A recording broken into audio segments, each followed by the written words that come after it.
What is true in the first breath is not true by the second. Living in fear. I'm hungry. I'm hungry. Hungry. I'm hungry. So tired.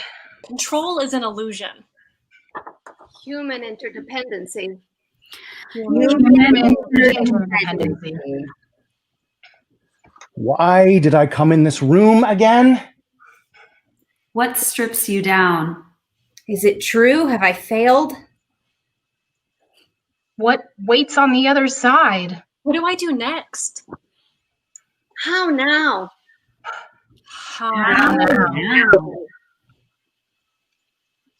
The mechanics of time. Leaping without a landing. Never again. Something new? The next best thing. Stop. Stop. Be still.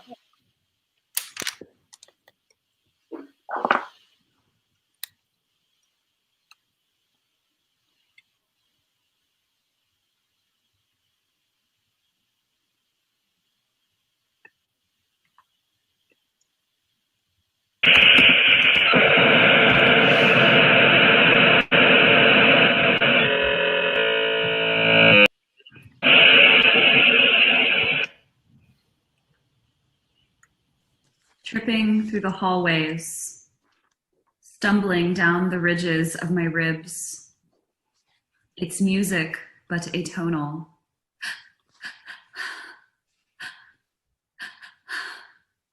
Viscera pounding, pulsing, spilling.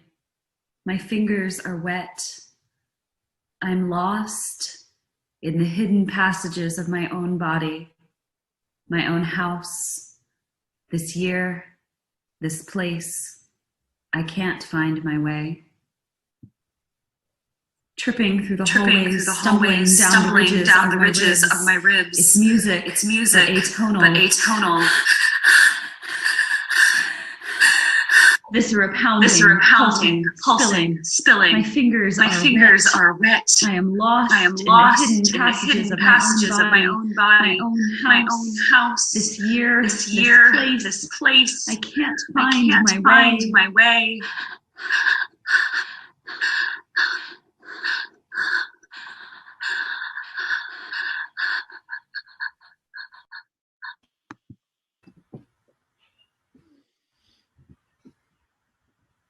I woke from that dream again, wanting my toy truck, made of cracked steel and yellow rust.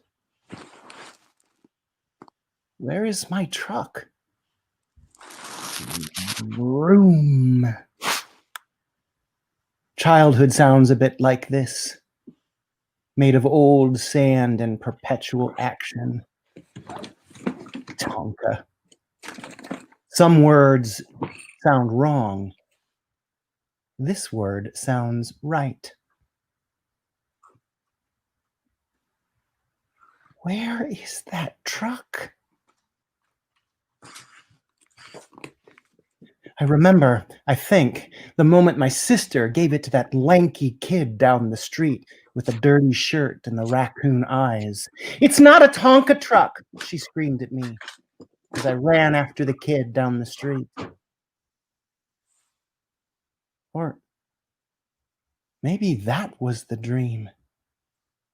And the truck just got lost in the abyss of that closet that I have not stepped inside for a decade. Where is that old closet? Did my sister give that away too? The closet? Or maybe the truck and the closet are tangled up in the same wrinkled fabric of that old dream. Maybe. That's not a Tonka truck.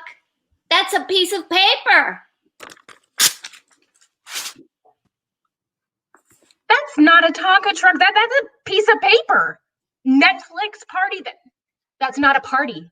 That's an app. Bringing home takeout isn't going to a restaurant. Watching Hamilton on Disney Plus, that's not going to the theater. That's watching the TV. Skyping isn't holding someone. Skyping isn't hugging someone, isn't kissing someone, or just physically comforting someone. Zoom theater, it isn't theater. This isn't theater. Wait, this isn't theater?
I have missed the heat, the music, and the reality of you.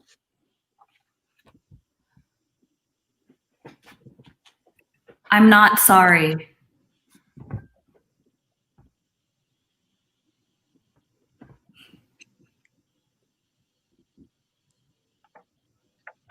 We're okay. We're okay. We made it. Te extraño, papi. Stop. Stop. Be still. We're okay.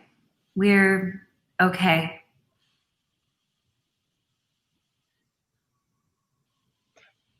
I'm still first- hungry.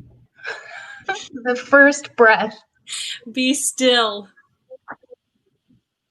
What's true in the first breath is not true by the second.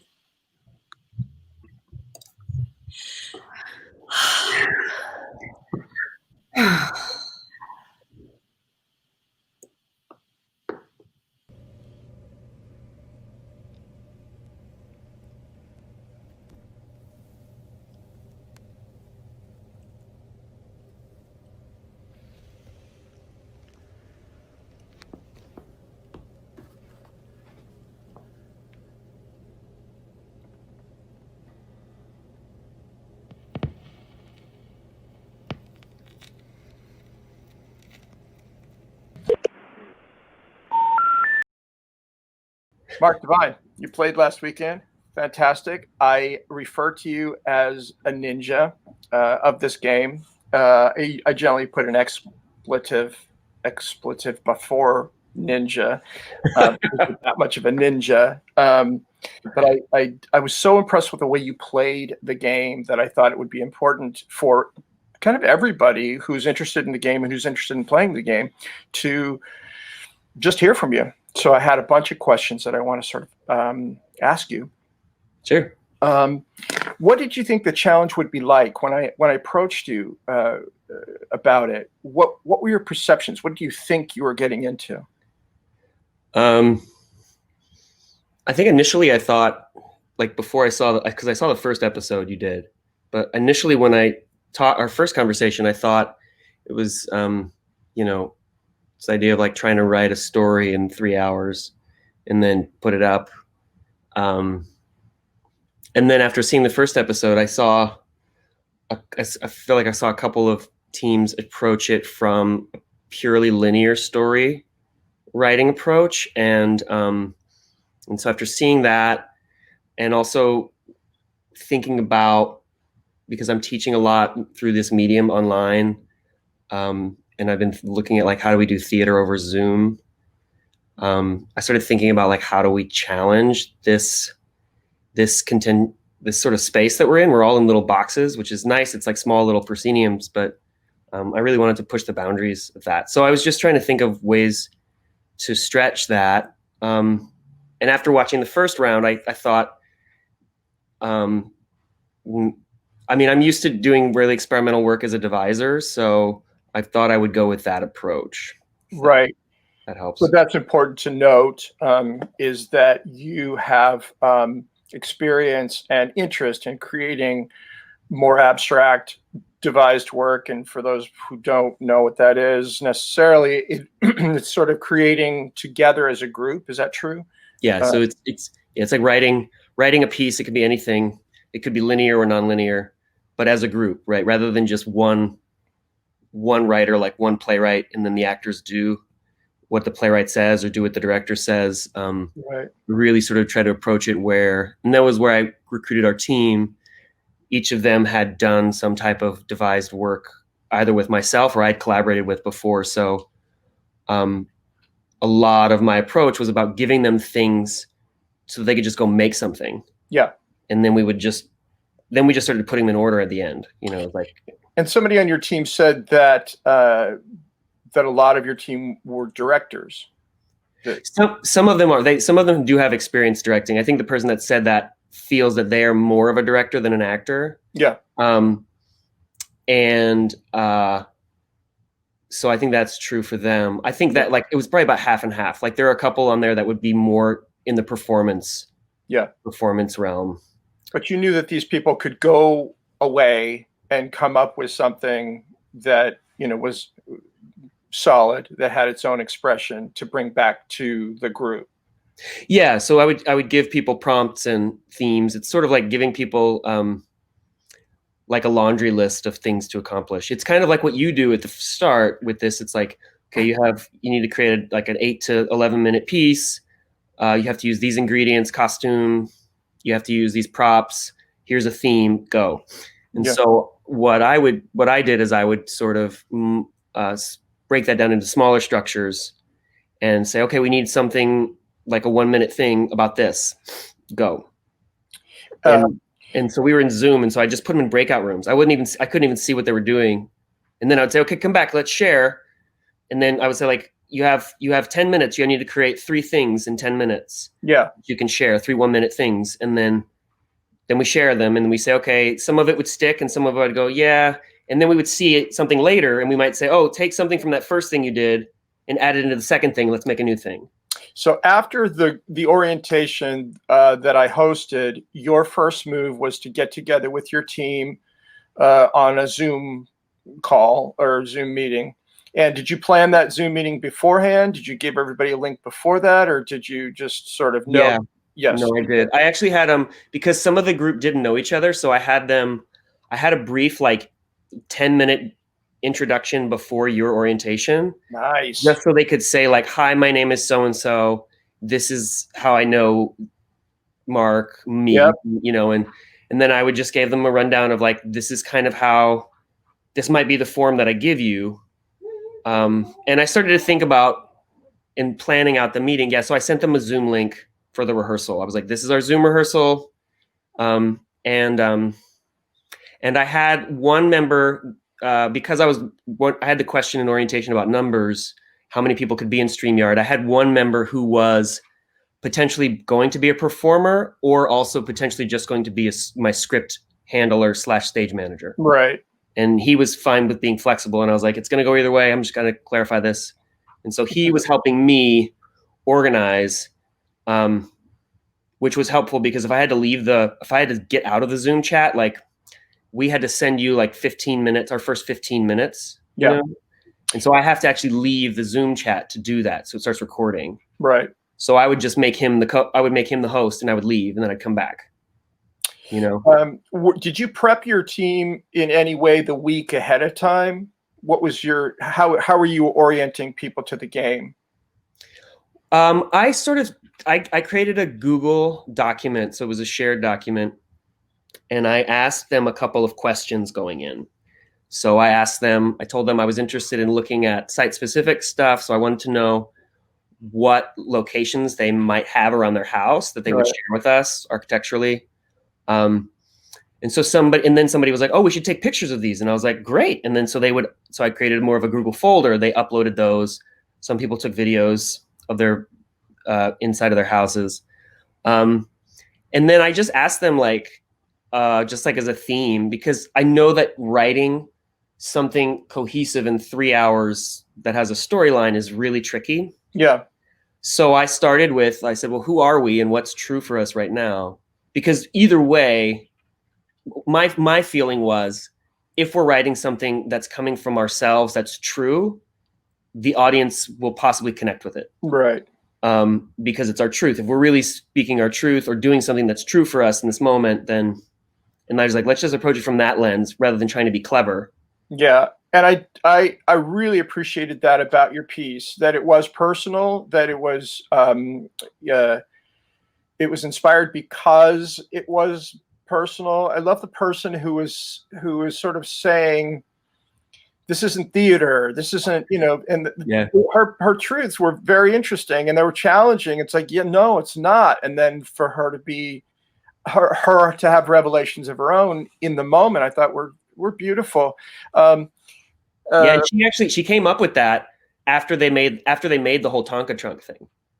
So they had made the Tonka truck moment, and then we were watching it. They were watching them do it, and then one of the performers, Veronica, says the line, "That's not a Tonka truck. That's a piece of paper."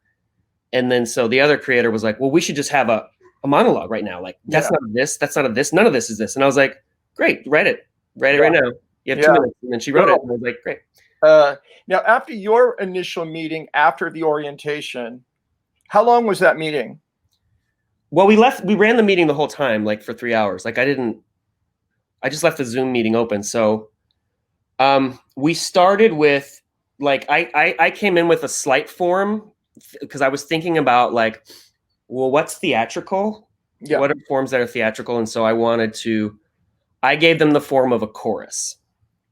I didn't know what the chorus was going to be. I just knew that the structure was we're going to begin with a chorus and we're going to end with a chorus for the piece. That way it's theatrical. We're a group. We're sort of coming together as an ensemble. And so for the chorus, I just was like, Actor 1, the structure was like 1, 2, 3, repeat. 1, 2, 3, repeat. And then so I just assigned people. Actor 1 is, once we got in the meeting, Actor 1, that's you. This is your Actor 2, Actor 3. And then I just asked them a question. Yep. They said, here's my first question. And I came up with a question. And I said, just write whatever is true for you in response to this question. Right. And that's how we generated that. It took a little bit longer. It took about 20 minutes to get that one done. So we did that at the beginning and the end. So then we just had to get the middle. Yeah. And then, so the middle, you say you ran the Zoom call the whole time. So everybody was just working while the Zoom meeting was going on. So you said, go away for 10 minutes and do something and create this thing. Yeah. So I'd make breakout rooms. So I would say okay, I've got 3 breakout rooms running. And I would say, okay, based off of the themes for what was true for them in the week, that I would just identify okay, so-and-so said this theme, that's similar to you. And so I put them in a room together and I was like, why don't you 3 go work with this? Or you have this architectural thing in your house. All 3 of you have mirrors. Go work with that. And so I would say you have 10 minutes and you can set up Zoom where the breakout rooms end after a certain time. Nice. And then everybody comes back. So I gave them 10 minutes and then they would come back. And then I would be like, okay, let's share. And then we would just take turns sharing. And then we had a running Google document shared with everybody. So everybody was responsible for typing up what they wrote. Nice. as they were writing it. So I was like, great. So then you're responsible for that. You write it in. And that's why if you look at our thing, it just said like moment. And so we looked at them as like specific separate moments. Yep. That work comes from a lot of us in that group had worked with the Tectonic Theater Project back in grad school. And I ended up working a little bit with them after grad school. With Moises Kaufman. Yeah, it's his company. So I worked primarily with Greg Parati, Yep. who was one of the writers and performers in Laramie. And then I ended up going and helping with them with a workshop in New York right after grad school. It was with Moises and Barbara Pitts and Greg Parati, and I was sort of helping with the workshop and then also participating. Yeah. But anyway, that's influenced how we work. So it's just about like you make small sections and then you put those moments together. Right. And that moment, how you put them together creates narrative or logic, And your script supervisor then took it from there and formatted it in a way that was appropriate to the tech. Yeah. So I had a format. I looked at your script that you sent me, and it looked like it was formatted in final draft. It was. So I was like, okay, well, how do I do that in Google Drive or Google Form? So I just Googled it, and I was like, I need a template, because a lot of times a Word document you can insert a template for final draft. And somebody did something that just said, look, for titles you do this, for body you do this, for this. So I just typed that at the top of the document to give a format for everybody to say, like, when there's a moment, there's this. When there's action, it's done like this. And when there's dialogue, it's this. And so they would write it, and we would sort of write it really quickly. And then when they were in breakout sessions, myself and the script supervisor was like, we were editing it as we went. Perfect. And so then we could say like, oh, okay, let's take this chunk and let's move it. And then everybody had the script open to them so they could follow along as it's a live document. Yeah. Did you have any apprehensions going into sort of the group work and it seems like you're used to it. And so you're very flexible and patient with the process, but did you have any apprehensions going in? Like, I don't know if this person is going to be able to sort of perform in this environment or with these strictures. Were you nervous at all during the process? Yeah. I never know how like the ensemble will work together. Yeah.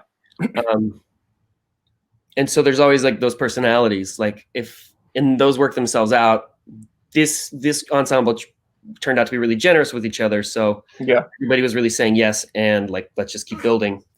So the concern is that perhaps somebody won't be as generous in the process.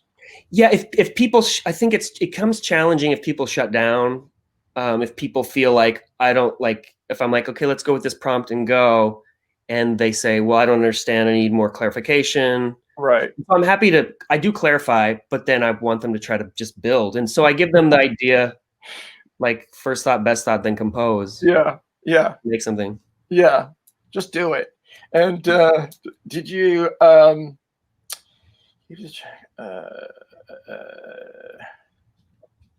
did you attempt to keep track of progress? Yeah, I did. What does that mean? Well, I had a format. Sorry, I have my daughter here. She's rolling. She says, "Oh my gosh, how beautiful!" Yeah. So I had a format. I gave myself. We had an hour and a half to generate, and then so I had structures, and then some of it went overtime. I was like, "Oh, I went too long on the chorus thing," but we had time in the middle.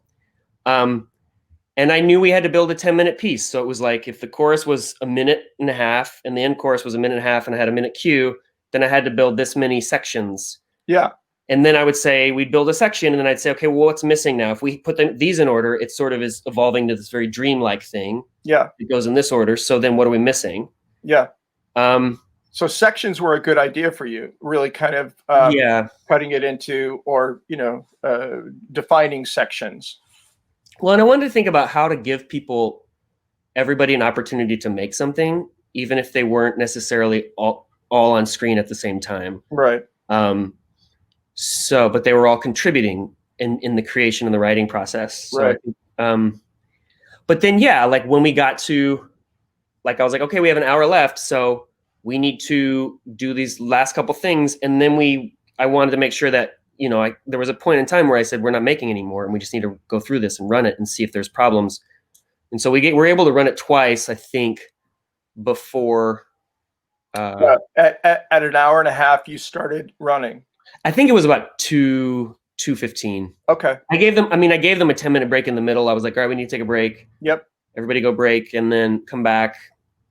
One of the hangups was we ran into some tech stuff with the video. That was challenging. Right.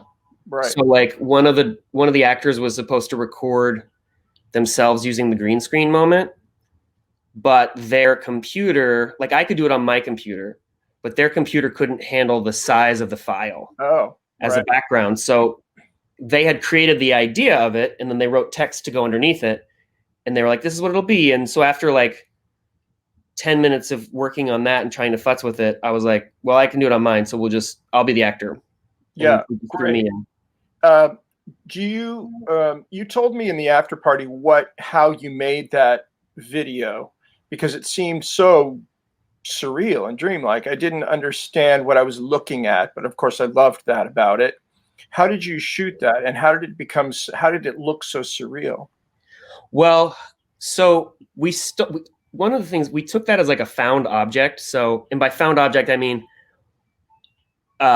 it wasn't intentional to say like, we shot this video for this moment. We had, as one of the actors was videotaping their architecture in space, that was a moment of like, there was all these hallways with mirrors. Yep. And so over the week I was like, well, this is interesting. And I wondered if I could use that as a green screen in Zoom. Yeah. And so then I just recorded myself on top of it, talking to the camera and saying like, this seems interesting with this thing happening behind me. What do you think? And everybody was like, that's kind of cool. Yeah. And so I was like, well, maybe we'll pull that in as an ingredient. We'll use this video.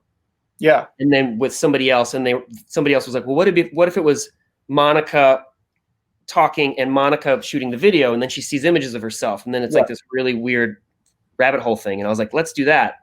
I enjoyed seeing that. Yeah. But then we didn't make it. So that was it. So they layered, we had to make the moment. We did it in Zoom. I just started recording that part of the meeting. Oh. And then everybody else popped off, like muted, turned their video off. My screen, like my virtual background was that video. And then I just started working with it until the end. And then while that was happening, one of the other actors was reading text. So their microphone was live. That's great. So you capitalized on the technology of Zoom, which I think is such an important point. Another point is, I wonder if what you did was cheating. We didn't. It's kind of like this. I don't know. I think it's like finding a costume piece. You know?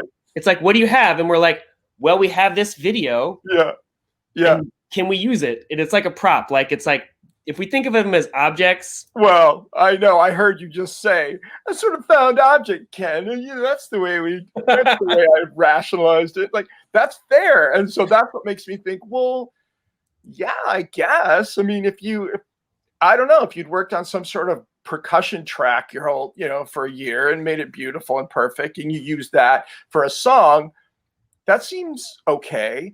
And so that would apply to video as well. Yeah, it'd be like sound cue, right? Like, you're like, we need a moment of rain. Yeah.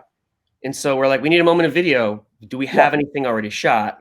Yeah. Or can we shoot it, and then to get that effect, you'd have to upload it, and then we shared all the videos over a Google Drive. So I think it's fair. I think it's fair game. Again, smart of you to contextualize it that way, and for future directors to come, that'll open up the Pandora's box. So we'll find out.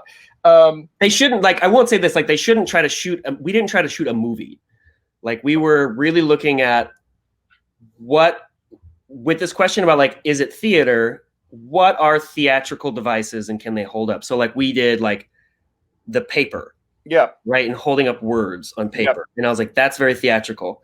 I was like, we're not trying to shoot a film. That's a different medium, and it communicates differently. So if people are going to start bringing in pre-recorded video, I would say it's kind of cheating if you are using it as now I've already shot my movie and now I'm just submitting my movie. That's not theater. That's not theatrical. That's not theater. That's making film, and that's great, but that's not. Yeah. And this game doesn't have to be theater. I mean, No. you chose to for it to be a very live sort of visceral experience in its liveness. That's exciting, and I hope that people stay with that. But they don't. If we happen to have a group of filmmakers who are a team and they want to make a 10-minute film, that's okay too. You know, Yeah, sure, that's sure, their sure. thing. I would just say don't shoot it before, like only shoot it in 3 hours. Yeah, and don't compose any music if it's going to be a music piece, and you know, and all of those things.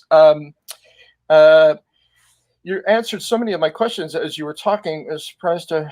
Why don't you challenge to keep? Was challenging to keep. Oh, so did you have anybody keeping track of the logistics, like when to do the selfies, when to arrive at tech, when to get out of tech, all of those things that are necessary to sort of, because there's a lot thrown at you, I think, right? Was that the feeling that was like, okay, we got to keep track of all this stuff? Yeah, it was juggling. I think that I was initially I had a sort of rundown of like, okay, we need to be doing these at these times. And I was trying to keep track of it. But I also had people in the ensemble saying like, hey, by the way, we're supposed to be doing this. And I'd be like, okay, yes, great. Thank you for the reminder. Yeah, let's do that right now. That's great. But I think, if you can have somebody that's not the director. Yeah. If I was doing it again, I'd be like, somebody else needs to make sure we're doing these things and ticking these boxes. Cause it's kind of a lot to troubleshoot in the moment, especially if there are hiccups. You're kind of like trying to make sure everybody's doing something, but then addressing the problem. Yeah. What was your biggest surprise during the actual process, you know, of creating? What was there anything that took you by surprise, or is that just part of the, you know, a part of making devised work, is that you just sort of embrace whatever it is, and so there are no surprises, you know? Well, I was pleasantly surprised by some of the writing that the people were doing for their poetic stuff. I had inklings of stuff that they would be able to do something, but I was like really surprised. Even like by the Tonka truck story, you know, I was like, I wasn't seeing that coming at all. But it was great. With the beard, I love his words. Oh, Matt, yeah, that was Matt.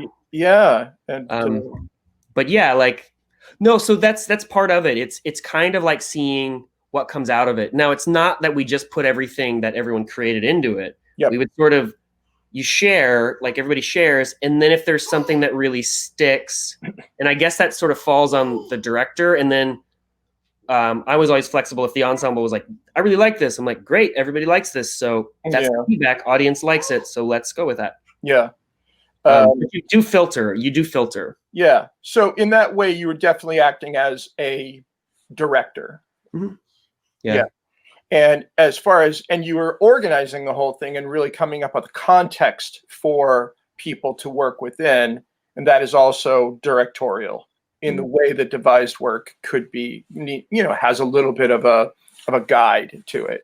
Yeah. I kind of wanted to, one thing I think is helpful with devised work with this type of context is coming up with enough structure so that people feel like they know what they're working inside of. Yeah. And then, but still giving them enough freedom so it's not prescriptive. Right.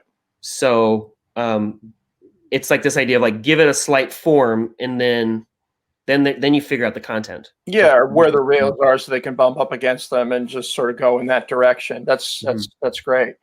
What was the experience of being interviewed by Marc? Sort of, you know, so now you're done making the game. Now you're sort of a personality in the game. Was that putting on a different hat, or was that seem all part of the same thing? No, I think I was just trying to be, you know, it's very like, it's like cheerful. Like it felt like the tone was like very cheerful and like a little bit jokey. Yep. Sure. I don't think it's a word. Jokey. Yeah, jokey, sure. But to try to keep it light, and like also there's this nice competitive edge about like I'm gonna do this, but at the same time not being like mean, you know. It's like how do we embrace each other as artists and like have this competition, but don't come out and be like I'm gonna destroy you, and curse and. Well, I'm looking for that. I think that's fun. But, and I try to get Mark to do that. Just like pit the two of them against each other, right. and just because that's the to me it's so funny that it's like arty director versus arty director, but they come out mean. It's like it's fun, but everybody knows it's in good fun. But you guys did a really nice job of sort of calibrating that and having the confidence to present your piece, but also not having to. Like you said, be ugly, but you can sort of be a little playfully cocky about it. Which yeah. So you put on that persona, or you play with that archetype of. Right, and and I'm hoping that Mark is gearing himself to facilitate that. To not be grounded in some hosterly way. Is that a word? And hostish. It is now. Yeah, hostishly way. So that there's an opportunity to play, and you guys did a nice job with that. Now afterwards, it's been a couple days. What sticks out to you as what do you remember? What sticks out as moments that are poignant to you, or that you just remember? I think that the moments of like Kelsey waking up in the bed. And then them playing with the sort of that voiceover and the Tonka truck thing. Yeah, that was gorgeous. Yeah, then the sort of, I don't know, it's like, it sort of turns it on its head by, sort of meta where like all of a sudden Elizabeth comes in and is like, this isn't this, and isn't this? I thought that Matt and Kelsey's duet with the ukulele was really sweet. It was sweet. Yeah. Yeah. Yeah. Those things. I don't recall. Does she play? Somebody plays first, and the other follow. Yeah, she played first. So she was taking that off a little bit of like I was playing with like a video cue of a record, and she was like, "Oh, what's that song?" And I was like, "It's like a Nick Drake album." And she was like, "Oh, maybe I can play with those chords a little bit." Yeah. And chord inspired. Yeah. So we got in trouble because you used. I was like, it's just a record, but I'm playing in my home, and jeez. Okay, sorry about that. Don't play anything that's. Yeah, no, they sent us a notice. It's like, you can't do that, and I don't even know. Maybe took us down for a second, and then we unfortunately we had to edit it. Yeah, just cut that out of the presentation. Yeah. So we regret that, but because I love that song. I mean, it was beautiful in the piece. But I will now really be aware to tell everybody to not use copyrighted material. Yeah. Can't do it. So that's good. I mean, I thought that because I was using so short of it, I was like, maybe. It's like that. I think you get 4 bars of something. Okay, then, I used like 20 seconds. More than 4 bars. But good. I mean, you went for it, so that's so that's good. But again, and it teaches us. That was our second episode. So and I really want to make sure that we know what we're doing by the 7th.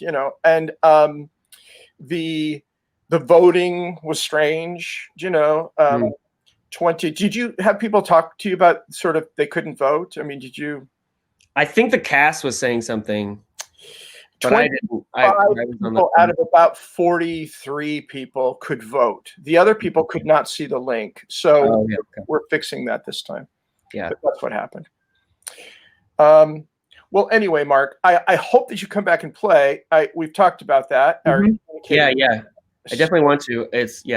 Yeah. So when there's a worthy adversary, who really kind of has it together, and it probably will be somebody who's played it, who's already played it. So the two of you know what to expect, and that person will have played the game well, so that you guys can really approach it again. I think that would be very exciting. Yeah, that'd be fun. All right. Thank you for your time. This is information, very valuable information that we're gonna post, and just so that people who kind of want to learn more about the game and the process and how to be a good director, or a way to be a good director, can learn from it. And certainly, you were a very good director. So thanks for that too. Well, thanks, Ken.